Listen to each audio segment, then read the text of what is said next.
Hi viewers, welcome to our channel. ప్రస్తుతం మనతో పాటు దాము బాలాజీ గారు సీనియర్ జర్నలిస్ట్ ఉన్నారు. వారితో ఒకసారి మాట్లాడదాం. సార్ నమస్కారం. Sir sir legendary music director Ilaiyaraaja గారిని తమిళనాడులో ఒక ఆలయంలోకి ప్రవేశించనివ్వలేదు అన్న ఒక వార్త ఇప్పుడు దేశవ్యాప్తంగా కూడా చర్చలకు దారితీసింది. సార్ ఆయన దళితుడు, అందుకే ఆయన్ని గుళ్ళోకి అనుమతించలేదని చెప్పేసి కూడా మాట్లాడుకుంటున్నారు. అసలు ఏం జరిగింది, ఎందుకు ఇళయరాజా గారిని గుళ్ళోకి ప్రవేశించనివ్వలేదు, మరి ఆయన ఏం చెప్తున్నారు, తమిళనాడు గవర్నమెంట్ ఏం చెప్తుంది, అసలు ఏం జరిగింది సార్ అక్కడ?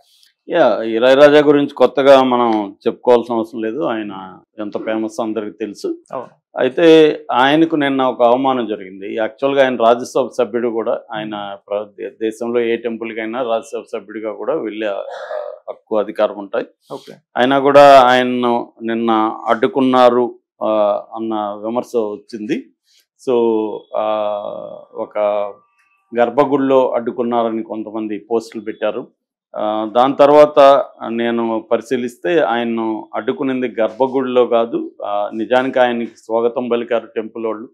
ఈ టెంపుల్ ఎక్కడంటే ఆండాల్ టెంపుల్ అంటారు, విరుదానగర్ అని, శ్రీవల్లిపుత్తూరు దాంట్లో ఆండాల్ టెంపుల్ వెరీ పాపులర్. ఆ టెంపుల్లో 3 రకాల దేవుళ్ళు ఉంటారు. ఒకరు ఆండాల్ రంగమన్నార్, తర్వాత గరుడేశ్వర్, తర్వాత మూలవర్. ఈ 3 గాడ్స్ ఉంటారన్నమాట. ఆయన యాక్చువల్గా ఆయన ఎందుకు వెళ్ళాడు అంటే దివ్య పసరంగల్ అని ఒక మ్యూజిక్ ఆల్బమ్ ఉంది. ఆ ఆల్బమ్ బేస్ చేసుకొని అక్కడ నాట్యాంజలి కార్యక్రమాన్ని ఆ టెంపుల్లో ప్లాన్ చేశారన్నమాట. సో దానికి ఈయన్ని గెస్ట్గా పిలిస్తే ఈయన వెళ్ళారు. సో ఈయనకి మొత్తం ప్రోటోకాల్ ప్రకారం ఆయనకి స్వాగతాలు పలికి అన్ని చోట్ల ప్రదక్షిణాలు అన్నీ చేసుకున్నారు ఆయన.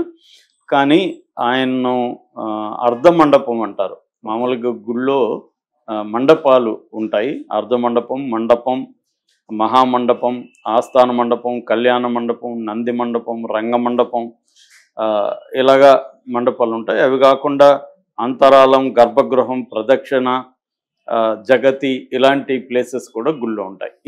ఈ అర్ధ మండపం అనేది గర్భగుడికి మెయిన్ దీనికి మధ్యలో ఉంటుంది. సో ఈ మండపంలోకి అక్కడ జియర్ బ్యాచ్ కూడా వచ్చారు. జియర్ అంటే అక్కడ ఆండాల్ జియర్ మట్ అనేది కూడా ఉంటుంది అనమాట. దానికి సంబంధించిన శటగోప రామానుజ జియర్, తర్వాత త్రిదండి శ్రీమన్నారాయణ రామానుజ చిన్నజియర్, వీళ్ళందరూ కూడా వీళ్ళ వెనక ఈయన కూడా వెళ్తున్నాడు. అర్ధ మండపంలోకి వెళ్ళబోతుంటే ఈయన ఆపేసి ఈయన వెనక పంపించారు, వాళ్ళని మాత్రం అలో చేశారు. ఇది ఈ వీడియో బయటకు వచ్చింది. దాంతో ఇళయరాజాకి అవమానం జరిగింది. ఒక దళితుడు కాబట్టి ఇలాగా చేశారు అని చెప్పి దేశవ్యాప్తంగా కూడా మీడియా అంతా రాయడం మొదలుపెట్టింది. దాన్ని ఇళయరాజా ఎక్స్లో ట్వీట్ చేశాడు, ఖండించాడు. ఆయన నేను నా ఆత్మగౌరవాన్ని ఎట్టి పరిస్థితుల్లో ఎక్కడ కూడా తాకట్టు పెట్టుకునే ప్రసక్తే లేదు. సో నన్ను ఉపయోగించుకొని లేనిపోని వదంతులు వ్యాపింపజేస్తున్నారు, ఇవన్నీ అబద్ధం, నాకు ఏ రకమైన అవమానం ఎక్కడ జరగలేదు అని ఆయన చెప్పాడు. అట్లాగే ఆ టెంపుల్ ట్రస్టీ బోర్డు కూడా ప్రకటించింది. ఇదేంటంటే అర్ధ మండపంలో మేము ఎవరిని కూడా అనుమతించము, ఓన్లీ జియర్, పురోహితులు, అంటే అక్కడ అర్చకులు, టెంపుల్ స్టాఫ్, వీళ్ళు తప్ప మిగతా వాళ్ళు ఎవరైనా వాళ్ళు ఏ కులం మతం అనేది మేము చూడము, మిగతా ఎవరిని కూడా మేము అలో చేయము. ఇది ఎండోమెంట్ యాక్ట్ ప్రకారం మేము చేస్తున్నాం, ఆగమ శాస్త్ర ప్రకారం మేము చేస్తున్నాము అనేది వాళ్ళు అనౌన్స్ చేశారు. కాబట్టి ఇందులో మేము ఇళయరాజాని అవమానించింది ఏం లేదు. మేము సత్కరించి అన్ని దర్శనాలంతా చేయించి ఆయన పంపించాం తప్ప ఆయనకు ఆ విషయం తెలియదు. అర్ధ మండపంలోకి తాను ఎంటర్ కావచ్చా లేదా అనే విషయం ఇళయరాజాకి తెలియకుండా ఆయన వచ్చారు. ఆయనకి మేము అర్థం చేయించినాక ఆయన వాలంటరీగా విత్డ్రా అయ్యాడు అనేది వాళ్ళు చెప్పారు. అట్లాగే గవర్నమెంట్ కూడా, స్టాలిన్ గవర్నమెంట్ కూడా ఇదే విషయాన్ని చెప్పింది. అట్లాగే ఇళయరాజా కూడా చెప్పాడు. కానీ ఇళయరాజా చెప్పిన కథనాన్ని ఎవరూ నమ్మట్లేదు. ఎందుకంటే గత కొంతకాలంగా ఇళయరాజా బీజేపీ వైపు ఉన్నాడు. అందుకే బీజేపీ ఈయనకు రాజ్యసభ సభ్యత్వం పిండి కాబట్టి ఈయన కాంప్రమైజ్ అయ్యి తన అవమానాన్ని కూడా పక్కన పెట్టేసి ఈయన గవర్నమెంట్కి సపోర్ట్గా మాట్లాడుతున్నాడని ఇళయరాజాను విమర్శిస్తున్నారు. అక్కడ ఉన్న శ్రీవల్లిపుత్తూరు ఆండాల్ టెంపుల్ యాజమాన్యాన్ని, ఆ బోర్డుని విమర్శిస్తున్నారు. ఇది మొత్తంగా వైరల్ అవుతుంది. అయితే మనం ఓవరాల్ ఇష్యూ చూసుకున్నప్పుడు ఆగమ శాస్త్ర ప్రకారం మేము ఇది చేస్తామని చెప్తున్నారు. మామూలుగా ఆగమ శాస్త్రము అనేది మనకి ఆగమాలు అంటారు.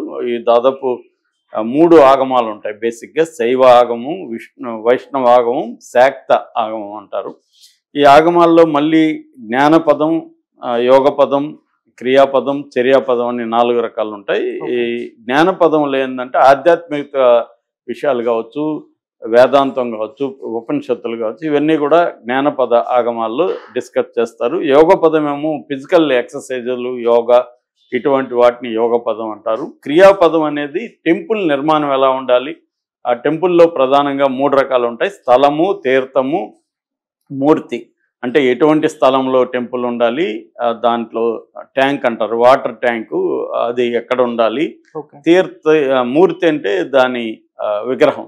సో ఇవన్నీ ఎలా ఉండాలి, గోపురం ఎలా ఉండాలి, ఈ స్ట్రక్చర్, వీటి గురించి మాట్లాడేదేమో క్రియా పదం ఆగమం అన్నమాట. లాస్ట్లో చర్యాపద ఆగమం. చర్యాపద ఆగమం అంటే పూజా పద్ధతులు ఎలా ఉండాలి, నిష్ఠ ఎలా ఉంటుంది, ఎవరు రావచ్చు, ఎక్కడికి రావచ్చు, ఏ ప్లేస్ ఎలా ఉండాలి, ఇవన్నీ చెప్పేది చర్యాపద ఆగమం. సో ఈ ఆగమ శాస్త్రాల బేస్ చేసుకొని మన హిందూ టెంపుల్స్ అనేవి ఉంటాయి. దానికి కొన్ని రూల్స్ అవన్నీ ఉంటాయి అన్నమాట. అయితే ఎక్కడ కూడా దీంట్లో దళితుల్ని అలో చేయొద్దు అనేసి ఆగమ శాస్త్రాల్లో లేవు. కానీ దళితులైనా కాకపోయినా కొన్ని ప్లేసెస్కి సంబంధించి కొంతమందిని, అంటే హిందూ మఠాధిపతులు కావచ్చు, అర్చకులు కావచ్చు, వాళ్ళకు మాత్రమే ప్రవేశం ఉంటుంది. ఇతరులకు, సామాన్య ప్రజలకు ప్రవేశం ఉండదు అనేది వాళ్ళు చెప్తున్నారు. అయితే తమిళనాడు హిస్టరీ కానీ మనం తీసుకుంటే 1970s ప్రాంతంలోనే పెరియార్ అనే ఈవి రామస్వామి నాయకర్ బ్రాహ్మణులే ఎందుకు అర్చకులుగా ఉండాలి, పూజారులుగా ఉండాలి, నాన్ బ్రాహ్మిన్స్ కూడా ఉండొచ్చు కదా, నాన్ బ్రాహ్మణ ఉద్యమం అనేది మనకి తమిళనాడులో చాలా బలంగా ఉంది. ఆ టైంలో కరుణానిధి 1971లో కరుణానిధి ముఖ్యమంత్రిగా ఉన్నప్పుడు Tamil Nadu Hindu religious and charitable endowments యాక్ట్కి ఒక సవరణ తీసుకొచ్చారు. ఆ సవరణ ప్రకారం హెరిడిటరీగా, వారసత్వంగా పూజారులు నియమించే దాన్ని తొలగించి ఎవరినైనా ట్రైనింగ్ ఇచ్చి అర్హత ఉంటే, వాళ్ళకి నాలెడ్జ్ ఉండి ట్రైనింగ్ ఉంటే వాళ్ళు పూజారులుగా ఉండొచ్చు అని చెప్పి తమిళనాడులో ఉండే అన్ని టెంపుల్స్లో కూడా ఆ రూలు తీసుకొచ్చారు. దాదాపు 44,713 టెంపుల్స్లో ఇది ప్రవేశపెట్టారు. దీని మీద 1972లో సుప్రీంకోర్టుకి పూజారి వర్గం అప్పీల్కి వెళ్ళింది.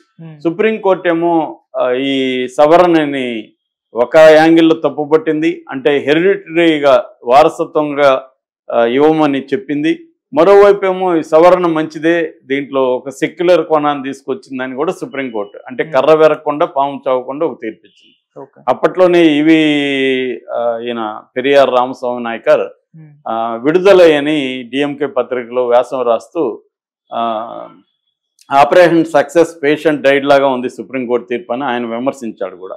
ఆ తర్వాత 2006లో కరుణానిధి ఒక స్పెషల్ జీవో తీసుకొచ్చి ఈ నేను ఇందాక చెప్పిన 44,713 టెంపుల్స్లో నాన్ బ్రాహ్మిన్స్ని ట్రైనింగ్ ఇచ్చి పంపించడం, దానికి సంబంధించి ఒక 4 నెలల కోర్సు ప్రవేశపెట్టడం, ఇవన్నీ కూడా కరుణానిధి చేశాడు. ఆ తర్వాత ఈ మధ్య కూడా స్టాలిన్ వచ్చినాక కూడా 2021లో దాదాపు 23 మందిని నాన్ బ్రాహ్మణ్ ప్రీస్టుల్ని నియమించారు. అయితే ఇక్కడ ఏమవుతుందంటే గవర్నమెంట్ నియమిస్తుంది కానీ ఈ నాన్ బ్రాహ్మణ్ ప్రీస్టులు గుళ్ళల్లోకి ఉండలేకపోతున్నారు, పూజారులుగా పనిచేయలేకపోతున్నారు. దీనికి ఒక రీసెంట్గా ఒక ఎగ్జాంపుల్ ఏమైందంటే కన్నబిరాన్ అనే ఒక నాన్ బ్రాహ్మణ్ దళితుని నియమిస్తే, ఎక్కడ సేతునారాయణ పెరుమాళ్ టెంపుల్, శ్రీవల్లిపుత్తురే, ఇది కూడా సేతునారాయణ టెంపుల్లో నియమిస్తే అక్కడున్న పూజారులు ఇతను అవమానించడం మొదలుపెట్టారు. దాంతో అతను చాలా బాధపడి ఎంతో వేదనకు గురయ్యి, నన్ను రోజు అవమానిస్తున్నారు, నేను మా కుటుంబం అవమానాలు పాలవుతున్నాం, అందుకని నేను రిజైన్ ఇచ్చేస్తానని రిజైన్ ఇచ్చాడు. అప్పట్లో సంచలనం అయింది. ఇలాగా అంటే ఒక సంస్కరణ అనేది స్టార్ట్ అయింది 70sలోనే తమిళనాడులో. కాకపోతే అది అమలు అవడానికి ఇంకా కూడా టైం పడుతుంది. ఇక కేరళలో కూడా ట్రావెన్కోర్ టెంపుల్లో 36 మంది నాన్ బ్రాహ్మిన్స్ని నియమించారు. అప్పుడు దాన్ని కమలాసన్ కూడా మెచ్చుకున్నాడు, పినరయ్ విజయన్ని. కేరళలో ఉండే దాదాపు 1500 టెంపుల్స్లో కూడా నాన్ బ్రాహ్మణ్ ప్రీస్టుని పెట్టారు. ఆ మధ్య తిరుమలలో కూడా కొంతమందిని పెట్టారనే వార్తలు కూడా వచ్చింది. అట్లాగే బీజేపీని మనం నిందిస్తాం, కానీ బీజేపీకి సంబంధించిన విహెచ్పి విశ్వ హిందూ పరిషత్తు దాదాపు 5,000 మంది దళితుల్ని పూజారులుగా వాళ్ళే ట్రైనింగ్ ఇచ్చి వాళ్ళే వివిధ టెంపుల్లో పెట్టినారు. 2020లో ఇది జరిగింది.